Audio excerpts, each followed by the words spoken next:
All right, good evening, everyone, and thank you for joining our third national discussion panel this evening.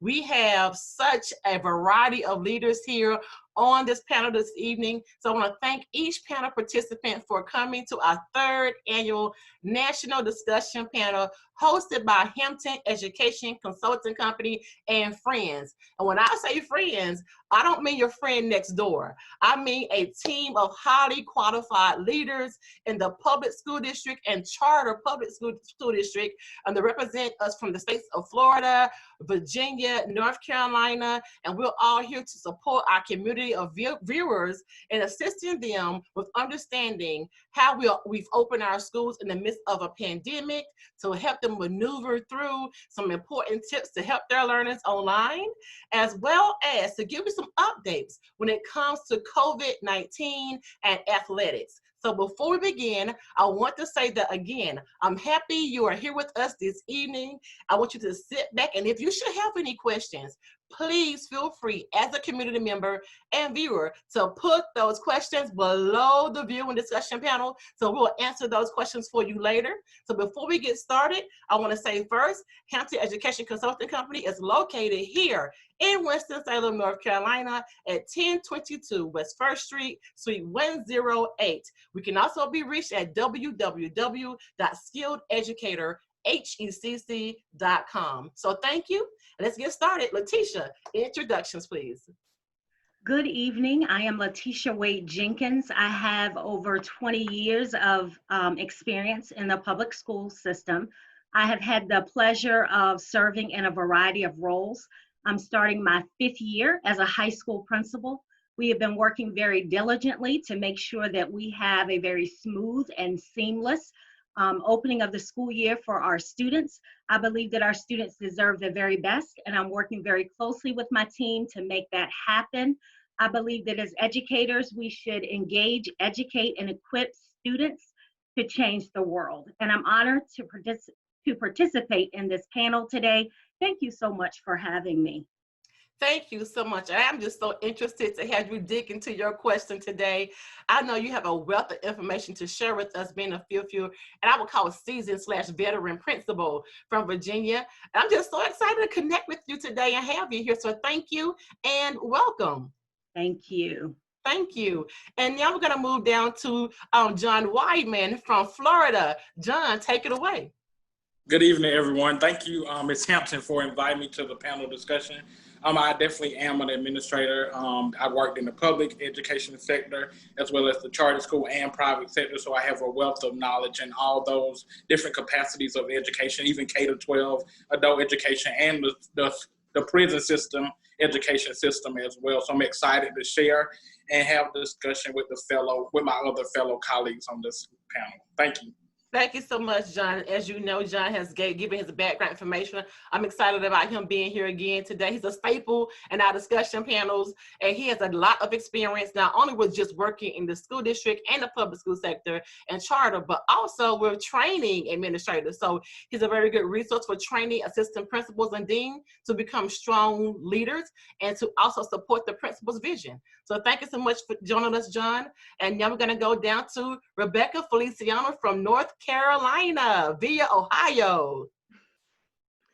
Good evening, and thank you, Ms. Hampton, for having me back for a second time. I'm excited again for another eventful informational session, learning from people and taking things back myself that we can adjust. I have experience middle school math teacher, taught 6th and 7th grade. I have also been a curriculum resource teacher. I have worked in the role on a state team as a curriculum specialist and visited schools to give them feedback and support on their academics. And I am currently serving as a dean of academics at one building currently. Exactly. Feliciano has a wealth of knowledge when it comes to curriculum. I can say that she was on the state team when I served as principal and did a lot of feedback and monitoring. So that is one of her specialties, giving evaluative data to not only teachers, but also leaders, when making those leaders more stronger to support their actual academic program. So thank you, Feliciano. I look forward to your thoughts on curriculum education when it comes to virtual learning. So thank you so much. And again, welcome for being a staple in our discussion panel. Now we're going to go to Anthony Williams. Anthony?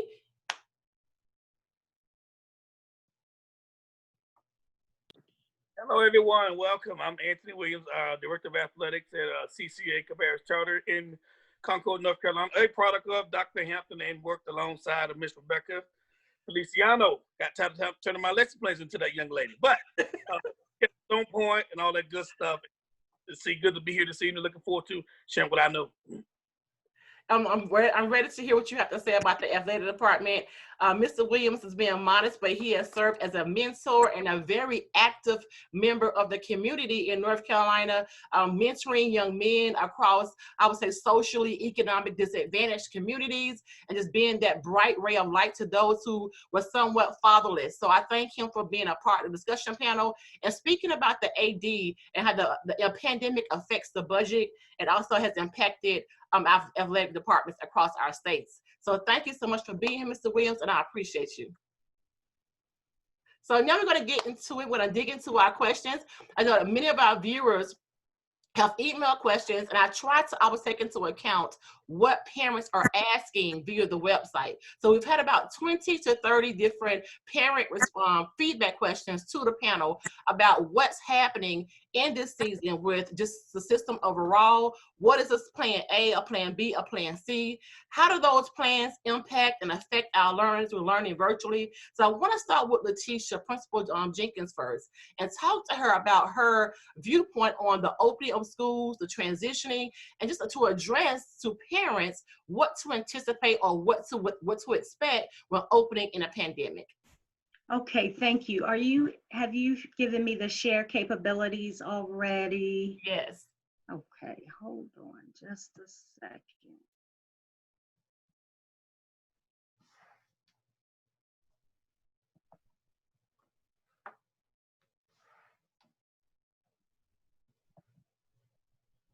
Okay, just give me one moment. Trying to see.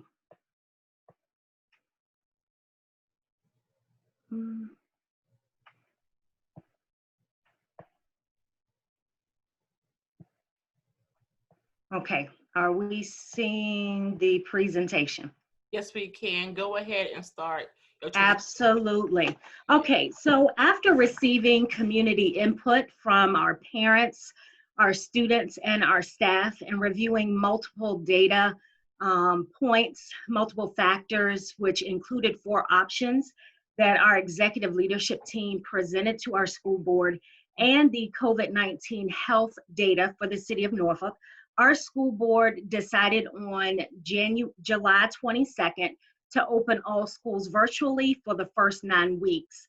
We were one of the first schools in the Hampton Roads area to make this call very early on. Since then, other school districts have followed us in opening their schools virtually as well. Anytime you do something new, you are always faced with challenges. However, I like to look at challenges as opportunities.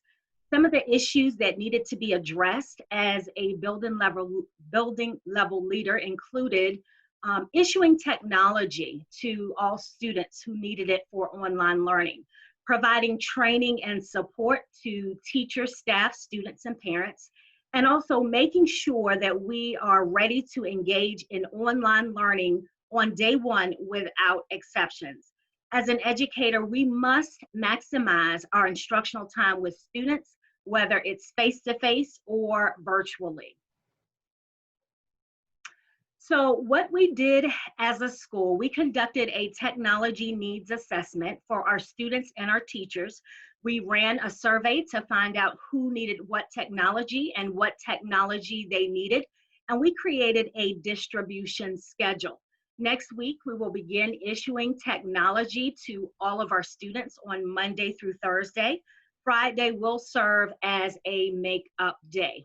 I created the schedule to ensure that we could adhere to the social distancing guidelines. At my school, we always use what I call an all hands on deck approach.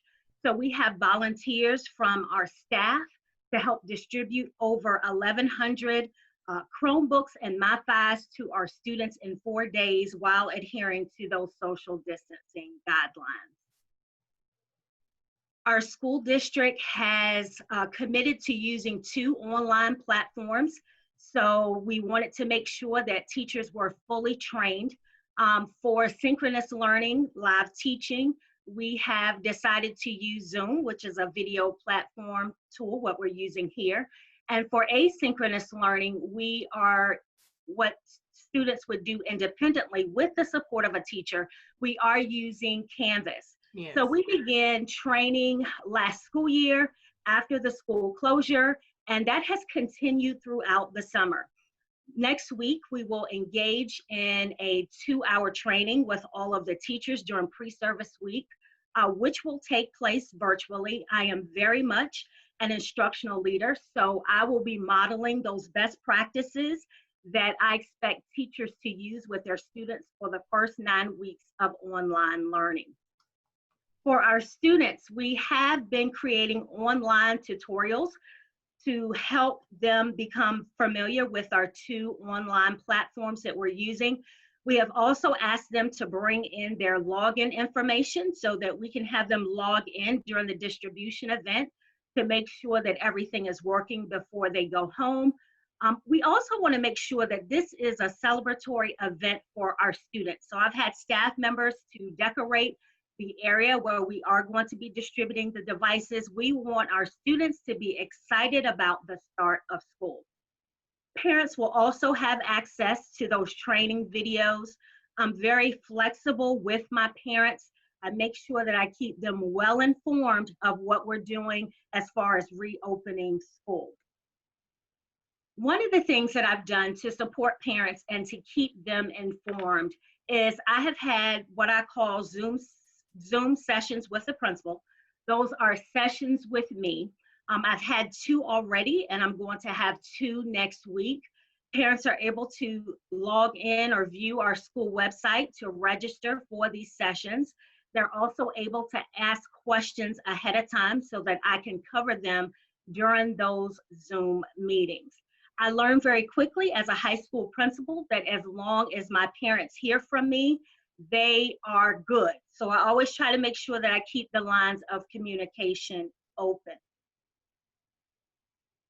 So to make sure that every student engages in online learning on day 1, we are going to have all of our students log in on Friday to do a test run of what the first day would look like. We must find out who has logged in and who has not, because we're going to begin to reach out to those students and parents very early on. We can't wait until school starts to do that. And so lastly, I want to leave you with how to address unfinished learning. As we transition into the new school year and keeping the needs of our students at the forefront of all of our minds, I recommend a document that was put out by the Great Council of City Schools that addresses how educators should address unfinished learning. There are 6 strategies. However, 2 of them that resonate with me the most are, and I quote, "As educators, we must stick to teaching grade level content and instructional rigor. We must identify and address gaps in learning through instruction, avoiding the misuse of standardized testing, to place students in low ability groups to provide low levels of instructional rigor to lower performing students or students with the greatest needs." My motto is that as educators, we meet students right where they are and we take them to where they are supposed to be. We never lower our standards, but we make sure that we provide them the individual support that they need to be successful. And that starts by teachers knowing that we can make a difference in students' lives and that we can teach and prepare them for all they need despite this nationwide pandemic that we know as COVID-19. Thank you so much, Principal Wade-Jenkins. And I made Yeah. a few notes. Your presentation, I love clean communication. I love the way that you presented your information and gave the what and the how and a follow-up tool behind the presentation. But what I really liked the most about it was the test run. So many schools have started synchronous learning on Canvas and in Zoom without having a test run for students to log on, to see if they can get into the platforms, or to even have a model training for students and parents to teach them how to even use the platforms. So you have districts who have spots of students who are not logging on consistently. Some districts have already started school and did not take into consideration a test run with students and families. They did not take into consideration those students who were disadvantaged and who did not have hotspots or Wi-Fi or the ability to get internet in the home. And now you have a mass exodus or missing a misplacement of students who are not logging on. So I wanted to ask you about the test run. So when the test run is done, will it be done in the schools in those rotating groups, or will it be done virtually? Because we're starting the school year 100% virtually, it will be done virtually. So as our students are coming in to pick up their devices next week, we are going to hand them all the information that they need to log on. I'm also doing robocalls to make sure that parents are informed. I'm getting ready to put down a countdown on my school website that has a that counts down until we do the test run launch.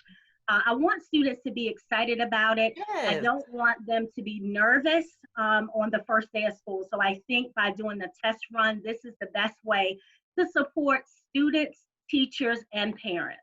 That is exactly correct. And I love it. I just got chill bumps with you talking about the test run.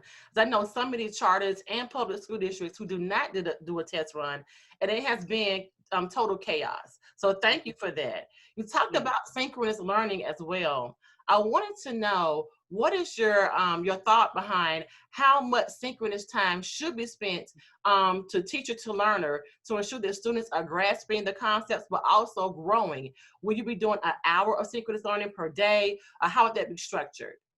So we have a 90-minute block, but we have developed a lesson plan format where teachers are given the live instruction for a portion of the block. Student engagement is very key. It's been big for me even before this virtual world. So we are working with teachers to make sure that the instruction that they provide is very interactive. Teachers cannot lecture to students for 30 minutes at a time. So we are working with them to let them know how they should divide that instructional time for students. Student engagement is key. If not, we will lose them. Exactly. That was what I wanted to get to. We talked about synchronous, but in asynchronous learning in Canvas, we know that we have modules and students sort of kind of can self-pace themselves to complete those particular modules by those due dates. But I want to talk about a little bit about attendance. So when you have that asynchronous time, how will you gauge attendance when it comes down to those student learners and your scholars in your school? So the way that the students would work, we are providing instruction every day. Okay. So that asynchronous learning would also take place within that block. So students would have to submit assignments as well as logging into the Zoom sessions. And that's what we would use to take account of each student's attendance. And so those students who do not show up, we are going to be looking for them after each day. We've got to make sure that 100% of our babies are fully engaged. And so I've been working with support staff to help us to do that. So you have a support staff, team of staff who will actually reach out to those students who may not be showing up in attendance, who may need also support with logging on if they have issues. So that's a concrete plan. It's very comprehensive, and it takes into account the teacher, the student, also the entire family of stakeholders that you have in your program. So I want to thank you for presenting that. It's a very comprehensive plan. So thank you so much for presenting that and give us that knowledge. Thank you. Thank you. That was excellent. So now we're going to go and talk to John. John works for a public charter school, but he's also worked in a public district school.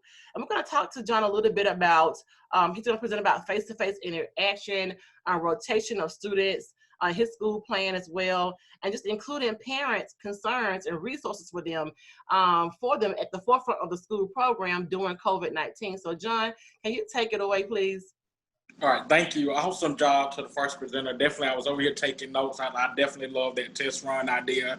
And I think it is very beneficial to help students, family, faculty, and staff engage in the online learning platform. So great job. But I'll start first with teacher concerns. Our staff is overwhelmed based on the decision that Governor DeSantis gave us in Florida, where we had to open up brick and mortar schools 5 days a week. And then it went from 5 days to a hybrid model, which is A-day, B-day, partly virtual, partly face-to-face, a rotating schedule of students. And we have the virtual option. So my current school, we have 3 options. And across the state of Florida, a lot of people were upset about it. They even filed a lawsuit against Governor DeSantis, the Attorney General, the Commissioner of Education, and they actually won, but the decision came last week and a lot of schools had already started. So it really wasn't beneficial to the schools that already started, but they did win the court case against the school. A judge did ruled that it was unconstitutional for the Governor DeSantis to order students to return to a brick and mortar school during the pandemic. So it's a win for educators, but the fact of, like I said, a lot of schools had already started. So we were already in the midst of school. So a lot of teachers, again, like I said, were overwhelmed because they're teaching all 3 models. Some of them teaching all 3 models, some of them teaching both models. So managing the virtual as well as trying to teach face-to-face did become overwhelming. Some people are fatigued and stressed out about it. Another concern that they had was definitely the limited PPE with all the supplies. A lot of them wanted, daily wipes to wipe down after every period, to disinfect their classrooms after every period. We have 7 periods at my current school, but honestly, disinfecting after every class period is impossible given the supply that they have. Janitors do clean, but a lot of the products that they use have strong odors and can cause problems for students that are asthmatic. So we have to be limited to that. They do deep cleanings after dismissal every day. They do target those high concentrated areas such as the gym, the cafeteria, our isolation room, which we have for students that exhibit COVID-19 symptoms while at school. If they have a temperature of 100.4, they're sent to the isolation room and given a COVID questionnaire, and they wait there until their parents pick them up. Another concern was just the fact that we're mandated to take state testing. This has most parents upset, faculty and staff upset, administrators are upset, and right now they're in the process of appealing it. But again, we're already in the start of a school year, so we're looking to see what that looks like. I know some of our state testing is coming up for our high schoolers that are involved in EOC courses, or so they're starting to actually take those exams. And then we have our seniors who need to take certain things for graduation requirements. And that parents are asking that those tests be waived. But again, that is a political decision and we're waiting. I'm sure there's going to be another court case. I'm sure, like in Florida, we have the teacher unions that are fighting for teachers and parents. So I'm sure this is another thing that will be put on their to-do list. And actually, we will see a court case, I'm sure, about this. Some parents are saying it's unfair to make these seniors have to take this graduation requirement of Algebra 1, the retake to pass it in order to graduate. So it's so many different things. And a lot of that is stressing teachers out on top of trying to learn all of the things that need to be learned. And it's causing people, again, to be overwhelmed. Mr. Moore, can I interject for a second? I have a question that I have to ask. Yes. With the 3 models that you all have adopted within one school program, I'm assuming, on those 3 models, can students decide to switch between the 3 models? If I am full 100% face-to-face, can I then decide after 2 weeks to go fully remote or to do a hybrid? So how does that work when students or parents select to interchangeably use the models throughout the course of the same quarter or semester? That's actually on my list down the line, but I'll answer it now since you asked me. What happens is parents, they were surveyed, and of course they picked their option. And in the verbiage in the letters that went down, of course, we told parents to take careful consideration because they will only be allowed to switch at the semester, the 9 weeks or the semester. So they're locked in for 9 weeks, and some parents are aggravated because even the first week, on Monday, the first day of school, Zoom went down. It crashed nationwide.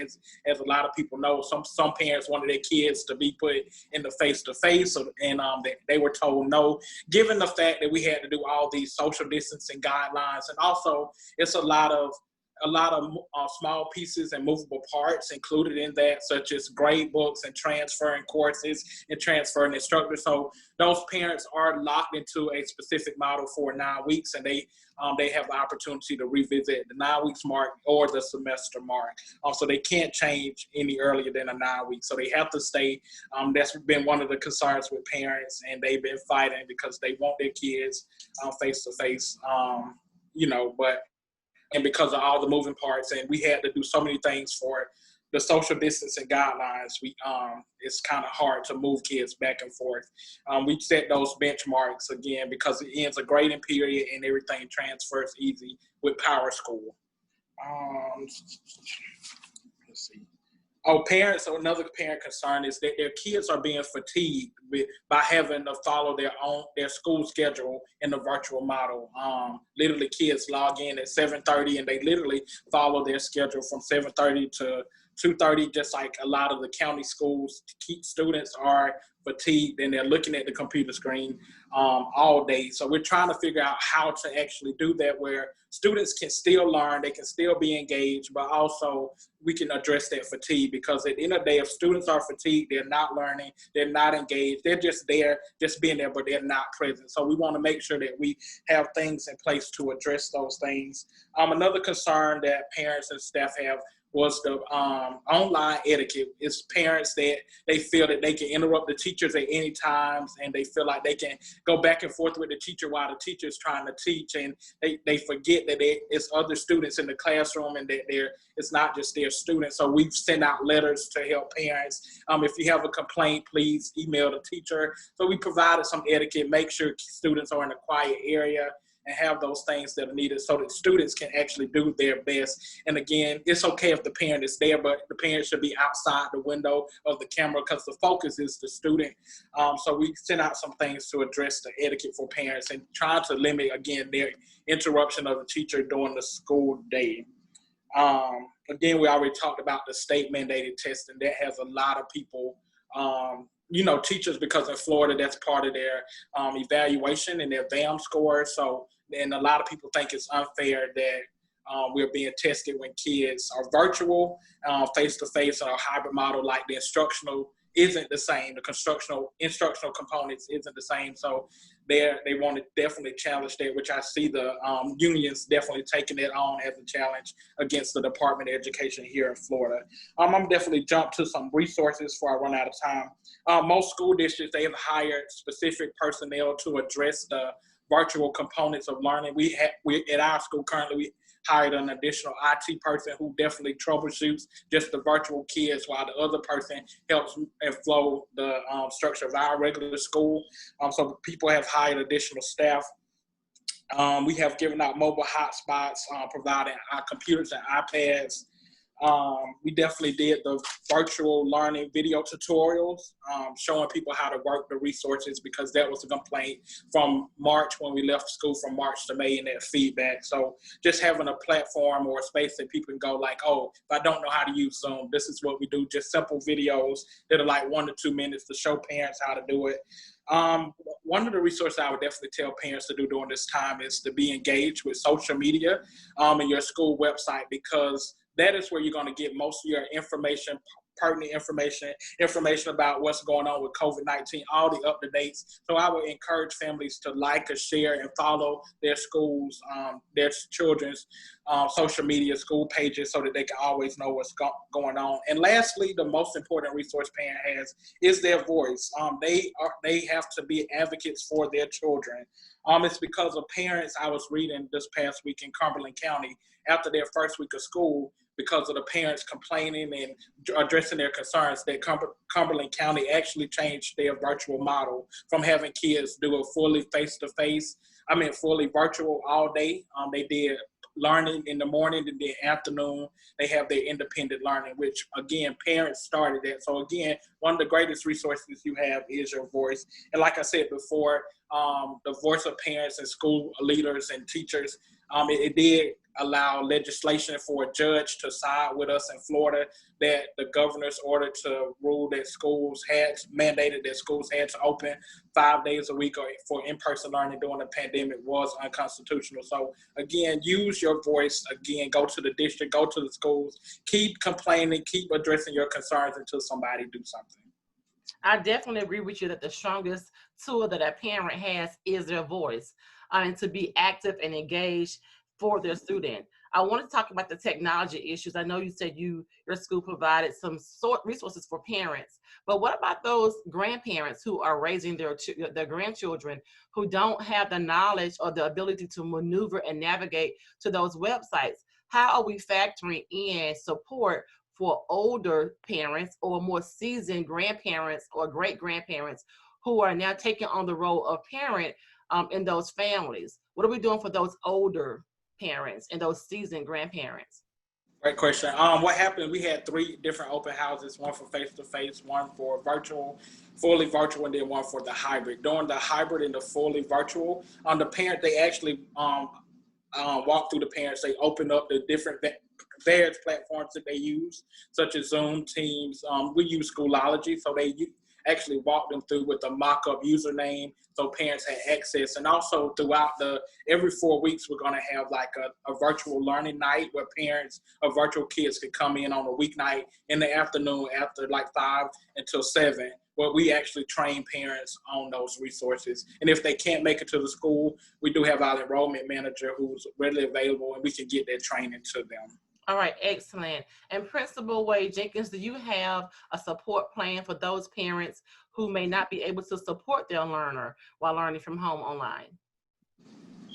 Yes, so we have what we call ITRTs, our instructional resource teachers, who are able to work with our parents and students to troubleshoot the technology.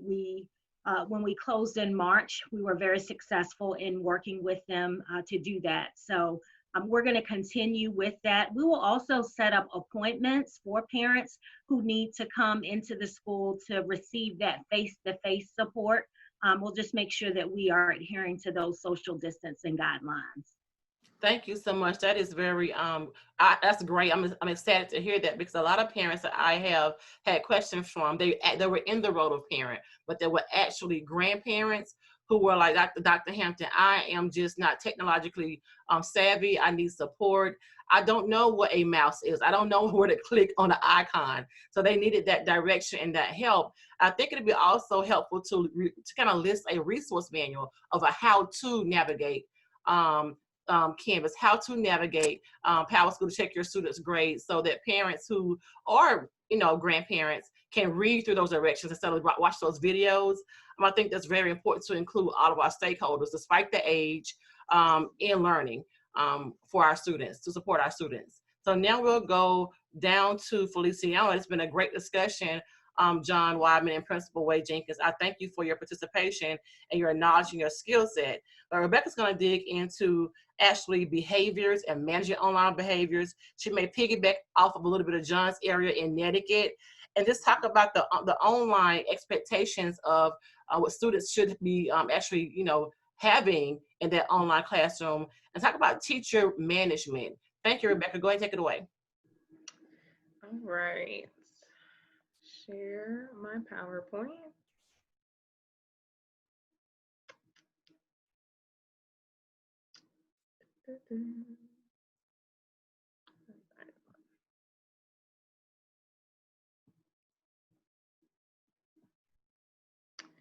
All right, and I'm hoping you can see it. Awesome. So again, one of the questions was, what are some strategies for teachers to use to manage online behaviors? So I can speak to some of the things we are doing currently. So we are using a system called Kickboard, which is also very similar to Class Dojo. So I put them both there because, again, some people know Class Dojo, not necessarily a Kickboard name. So we are still doing PBIS even though we are virtual. Kids thrive off of positive engagement, positive interactions, and working towards something. What are they working towards? So we wanted to continue that even in the virtual environment. So we are doing that. We are 2 weeks in. We have finished 2 whole weeks now of virtual learning. We've got tweaks and things that I'm hearing now that I'm like, I wish we would have thought of that. But, you know, again, we learn by doing, just like Principal Jenkins said. So again, teaching expectations. So the first week of school was a lot of teaching expectations, telling scholars where to click, screen sharing, showing them the sites, helping them understand an adequate working environment, a setup for them in their house that would be feasible for them to learn. Our teachers need to be planned. We have strived very hard on them that they cannot go in and practice the technology while they're teaching. They need to practice it before they do it. So we did a lot of, the week before school started, we did do a lot of practicing. So we had initially started with using Teams school-wide. So all kids had an email address that they would log into. It would take them to Teams. And so instead of the student picking and clicking a link, we would call them. So we would add them into the Teams. So once we started the Teams call, the session would start.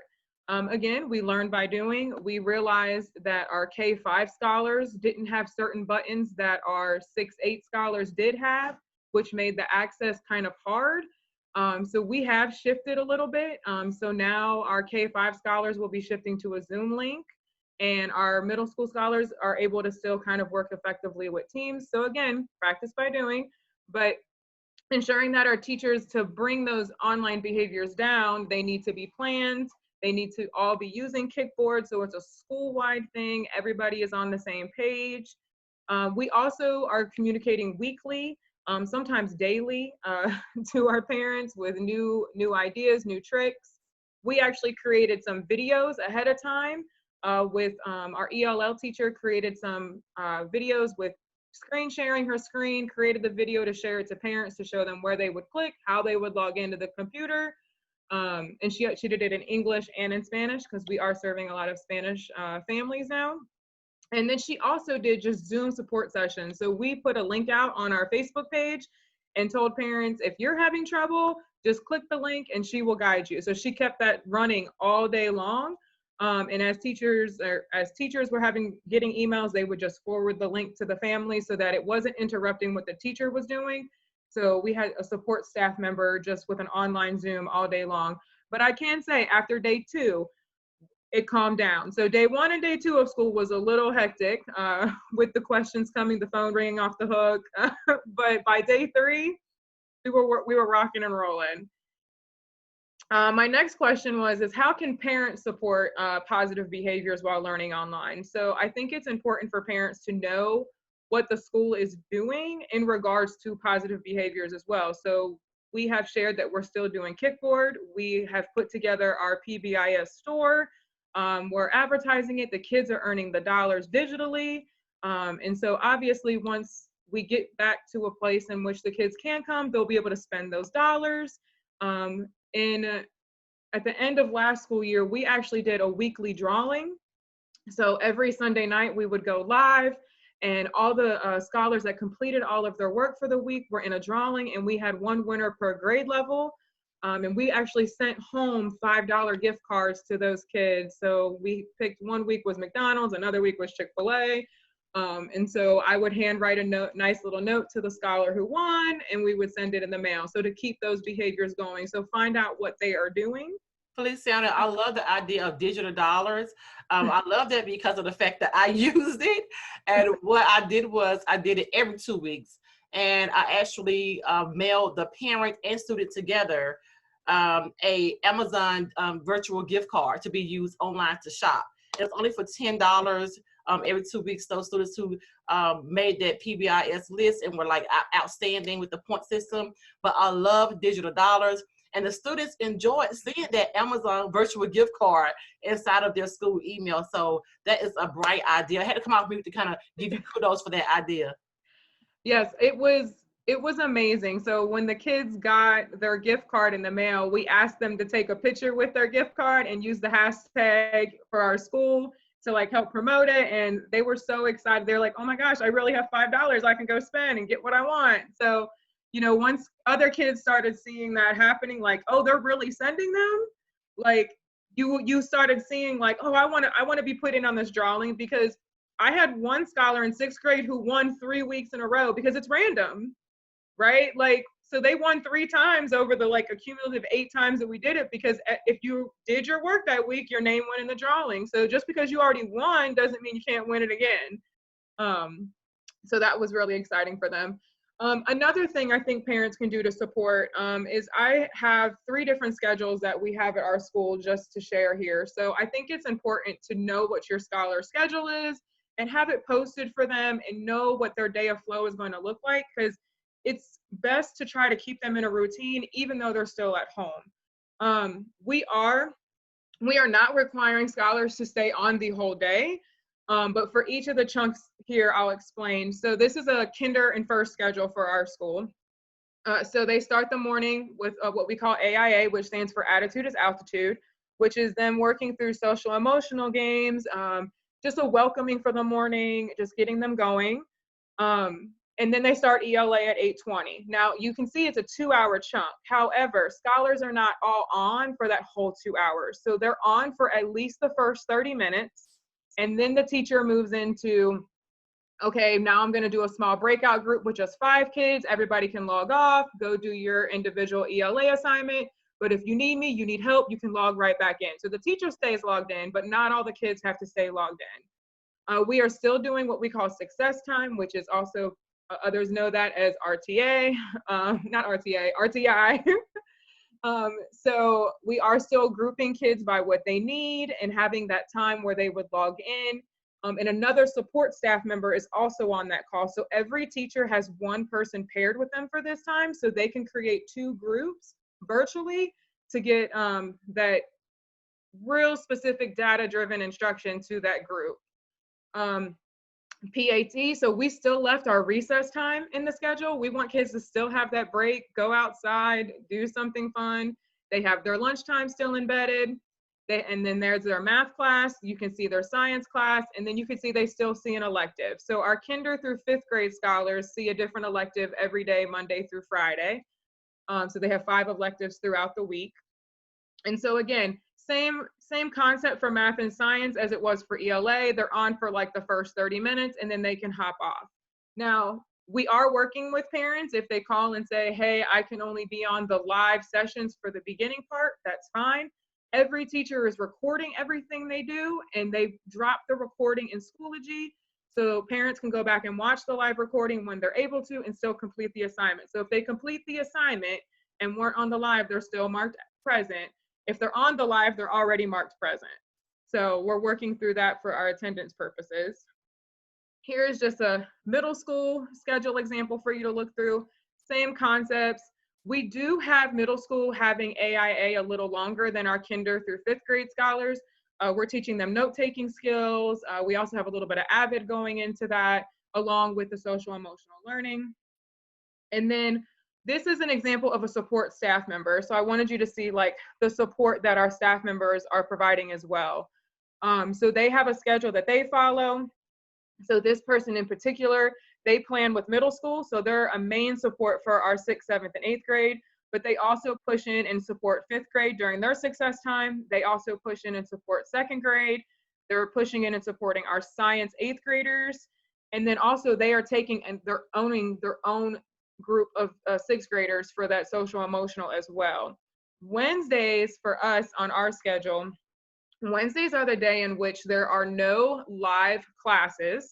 It is a day in which teachers pull certain groups. So they may say, I'm going to see these 5 scholars at 9. I'm going to see these 5 scholars at 10. So kids would know the time in which they would be on with the teacher to get small, intensive instruction on Wednesdays. And then also on Wednesdays, that's the day in which they meet me for planning, and we dive really deep into their data to figure out what they need to do for the following week coming up. And this is also the day for scholars that they know, okay, I only have to see a teacher for maybe 30 minutes, and then they get to catch up on things they might be behind on so that they don't fall behind. We didn't want to do that on Friday. So we were initially planning to have kids in our building as a hybrid model, just like John had mentioned. So we would have group A on Monday, Tuesday, cleaning day on Wednesday, and then group B Thursday, Friday.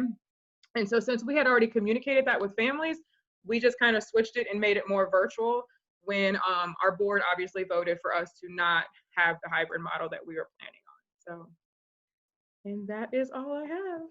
Thank you. I love the part where you kept success time. That was some of my favorite time when I was principal in Concord. I love the success time. But I also like the middle part with the break on Wednesday. In the district I'm currently in, we have that flexible Friday on Friday. It's difficult for teachers to pull those groups on Fridays because many parents have kind of checked out by Friday virtually, to be honest.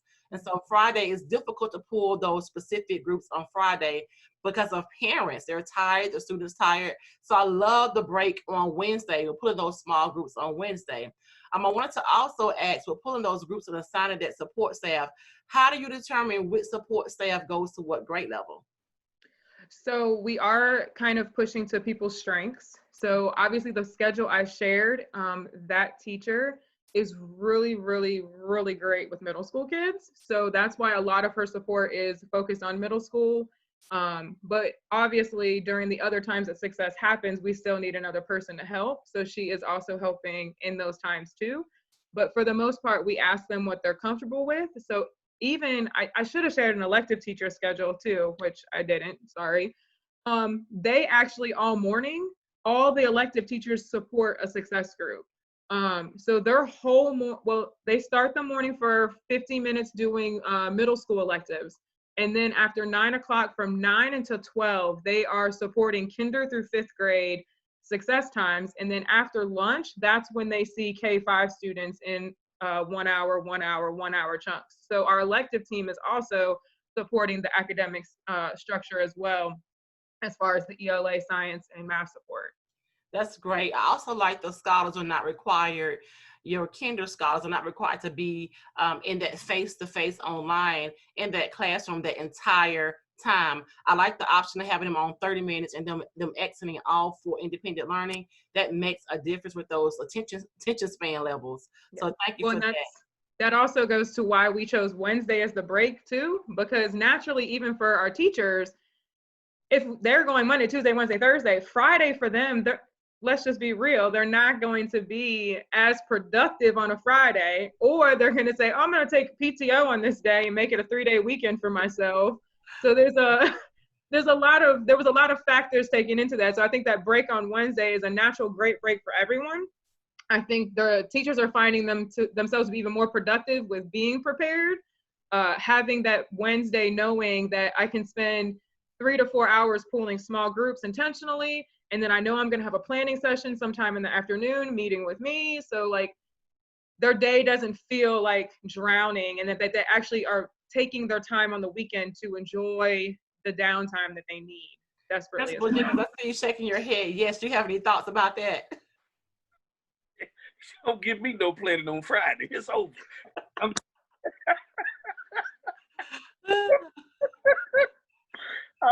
She's so on point about that, though. She's exactly right. She's exactly right. Principal Jenkins, you have any feedback about that schedule? I think it's an awesome schedule. I think that we have to be mindful when teachers teach virtually and planning the lessons. They have to be more creative. It takes more time. So to support our teachers, I love that Wednesday break. It's something also that our school district has considered when we transition to a hybrid model. We have to make sure that our teachers have the time that they need to plan quality lessons. As well, they have to have time to support their students. A lot of teachers have families and multiple students in the home, so their students are also online while they're teaching other students. So having that break on that Wednesday can also provide some time for you to check with your learner in your home as well. So I like that. I like that schedule. So thank you so much. Now we're going down to Mr. Williams, who will be talking about athletics and possible budget cuts when it comes to athletics in the district. So Mr. Anthony Williams, take it away, please. glad you asked, but I have to agree with John and Principal Wade-Jenkins and Feliciano. You guys have some great points. Why I have to be last? Why not go first? But anyway, it brought some great points about bringing kids back to school in a decent manner. Whatever decision we make, it's not going to be accurate. We can do what we can. But I really appreciate the principals out here, things the students, Feliciano and John and Dr. Hampton. Thanks for having me. The biggest thing with athletics right now is budget cuts. Me being a creative individual who I am, I think outside the box. They more want a solution versus a problem. With new admin that we have in place, our board and CSUSA, you guys are familiar with CSUSA, you have to have a solution. I can't take a problem to my principal. Hey, we're in need of some more basketballs, or we're in need of more uniforms. So I took it upon myself this year. We purchased new uniforms last year. So this year I tell you what, we're going to put on the parents this time. We're going to do some fundraising skills. What we can do is provide what we need for ourselves, and that takes pressure off the school because everybody has a budget cut. All budgets been cut. School funding has been cut. We don't want to talk about school fundings right now, but the big thing is having a solution right now for a principal because they have enough on their plate right now. APs, ADs have to be created. We have to form a professional relationship with our SOAs, our financial advisors. So we took it upon ourselves to raise money ourselves, and we'll end up raising altogether about $36,000 is the plan I implemented. How we would do that, we formed a partnership with BSN Sports. They decided to give us a more like a credit, but we have to provide something back to them. It's by purchasing equipment from them plus uniforms. So I brought that to my principal. He was going, oh, hey, we don't have to spend money. That's what we're going to do. And also what we implemented was to keep away from having less contact, the parents confusion, a bunch of artifacts. We went paperless. So we have a athletic software thing I implemented this year. So it's new to us. Guess what they did? They gave us a credit. So how we pay for that, we just basically added $3 to athletic fees, and I'll talk about that in a minute, to pay for the program. So there was another outlet to keep pressure off of our schools. So all we do is add $3 to each athlete, and I estimated, came up with a budget, came up with what's it going to cost to do it, and we end up getting that at a credit also. I'm probably, don't say gift to gab, but I have try to form a professional relationship with our vendors. So anybody want to know, I can be glad to talk to you about that later. But also with, and also parents who are elderly parents who are dealing with athletes right now, we tend to send them an artifact home. Hey, take this to your grandmother so she can read it. She have a question. It ain't about 7 of them. I can call myself and talk them through it. Or I brought some of them to school, practice social distancing. Hey, this is what we're going to log on. We're going to log you in, give your kids information, and upload everything that we need within our sports package to ensure that we have every information that we have. Also with athletics, we're planning as we're going to play. We started in November. They shifted everything to November. Volleyball to give us another extra time, as they say, to practice on our skills. But it's been interesting, it's not frustrating. You just have to learn to adjust and adapt because I'm cool with change. We just have to just go make sure our kids, student athletes are filled and have opportunity to play sports. Williams, with your parents, with everything with the budget being cut and parents being concerned about their students missing out on activities, I know here, I had 2 parents that asked about athletics and said that their students they want the students to play. They're seniors. They're concerned about scholarships and their students not being seen and being able to pay for college. So how is that going to go if I have a student who may be economically disadvantaged and they are actually depending on a scholarship? So how's that going to play out for our seniors who want to use athletics to pay for college? So what I would do is have a film session with our students who was interested in playing athletics, or film their workouts because they get recruited basically in practice, not during games, it's in practice. Provide some films to recruiters. It can be Division I, Division II, it doesn't matter. But some kids, they're getting brainwashed to go to Division I school. I'm an HBCU product. I tell you now, I play ball. I play for free. But the key is putting yourself out there, taking the initiative. It's up to the ADs and coaches as well to send film to those recruiters because they only can do visual right now. But I would say send a film to them. We've done the same thing already for our seniors already. We send workout films to local colleges, and it's worked out pretty well. And so our colleges offering the same amount of financial aid to those student athletes for virtual clips as they would if they were able to come to a physical game and see them. Because I had a parent asked me the same thing about my student. It depends on the scholarship, how much are schools offering at this particular point in scholarship packages for virtual pieces. Oh, Clip. What they're doing now is taking most of it's financial aid. It's really financial aid. They have a certain amount of money allotted. Say we have $1.5 million, and I got 3 scholarships left, and I have $300,000. They could probably go choose in-state students first before they do out-of-state students, because it's going to capture their budget, keep them within compliance, keep them out of the gray area or the red area. So they're going to take kids who they know that they can trust, who's has a great workout, formed a great relationship, and ADs have spoken on their behalf. And also it deals with their academics. They can't put any kid on the court or on the field or on the soccer field who's not going to be in compliance. You know, that comes down with Ms. Feliciano, Dean of Students. Hey, you have to be in compliance of behavior, following all rules and regulations. Don't go see Principal Wade. You don't want to see them. You want to keep a clean slate and carry yourself accordingly. Stay out of nonsense, dress professionally, which I recall all our student athletes to dress up every home game, home and away game. They have to put on jackets and ties. Ladies got to put on blouses and slacks and shoes. And it's just a big difference. You feel better when you dress differently. But when they come to see you, they can see a difference in you. Going back to the budget, I know you said the budget was drastically cut for athletics.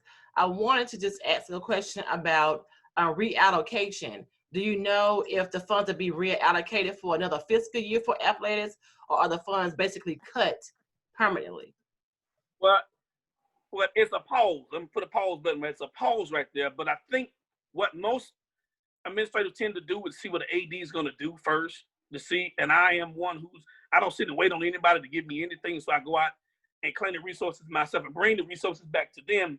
And sometimes they'll release the funds to you. Hey, we don't have much, but we can lease, $3,000 to you. You know, they can do that. Or some of you have to cut a sport, which we don't have to cut a sport, cross our fingers right now. But that's when you come in with student athletic fees. That's when I came up with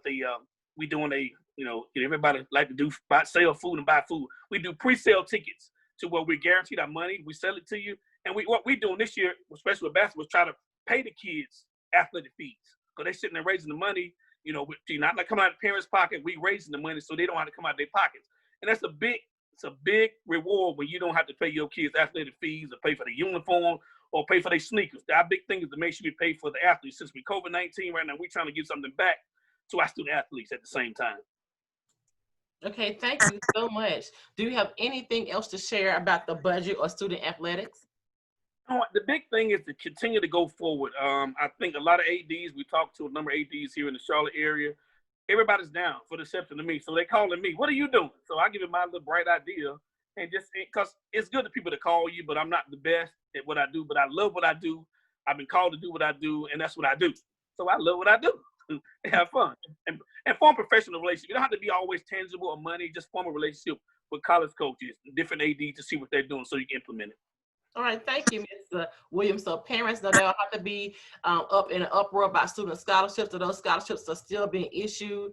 Parents can present a virtual or a tape of their students doing workouts and actually playing that particular sport, and scholarships are still being issued by universities. So thank you so much, Mr. Williams. I want to now move into our closing part. We've had a wonderful and a powerful discussion. We've shared some ideas with parents and teachers and administrators who are also watching in our community. And I want to go around and start with Principal Wade-Jenkins with a closeout and a special takeaway. Each person can go ahead and close it out and give a takeaway. Thank you so much. Yeah, again, I just appreciate you having me. I feel as though if we always put students at the center of all of what we do, then we will be successful. Thank you, Principal Wade-Jenkins. And I look forward to having you again. Absolutely. Thank you. Thank you. John Wideman, your takeaway and your closing?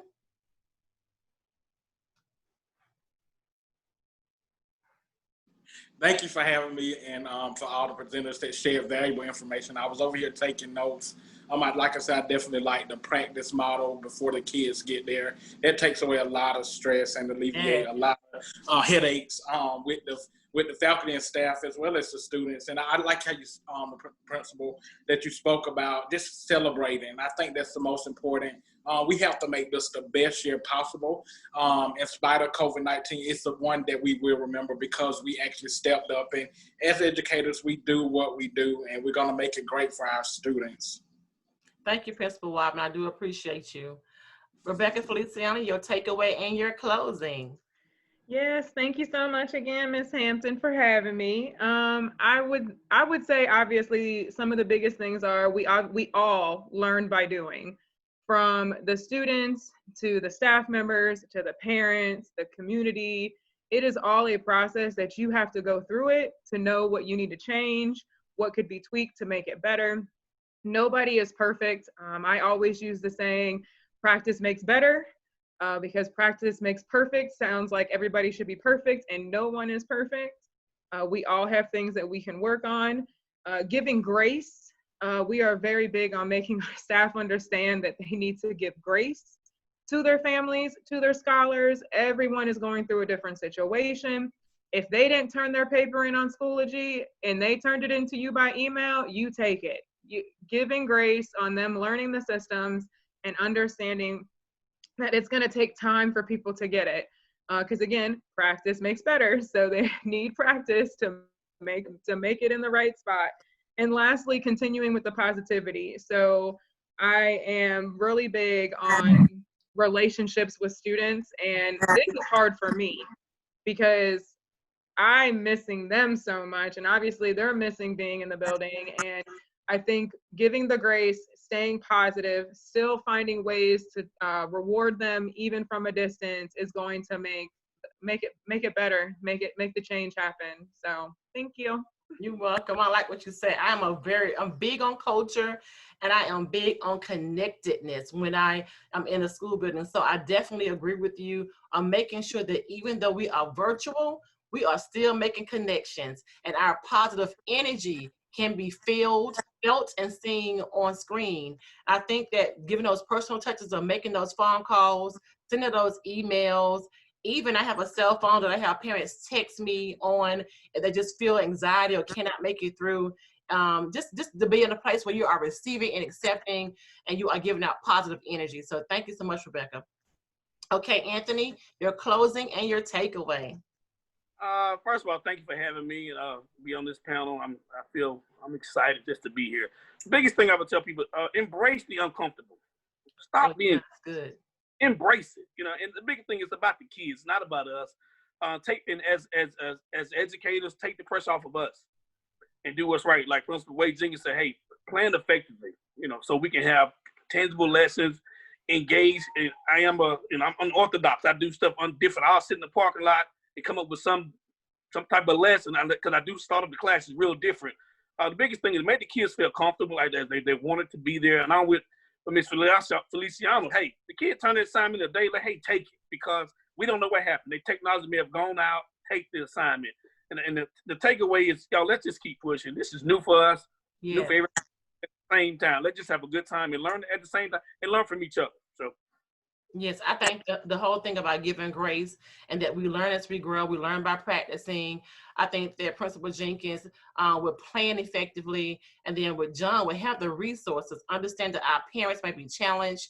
Our parents might be maybe in a situation where they cannot provide for the students, or they don't know. And the politicians might be in a place where they are deciding for us. So any position that we're in, always be accepting and open to embracing the uncomfortable and providing support for our students. So I just love all of you. And I'm thankful that you came this evening to support our viewers and our community. And I want to say to you all as leaders, also take time for yourself. Self-care is important. And as much as you are supporting and pouring out of your spirit to others, don't forget to pour back into yourself. And I appreciate you. Have a good night.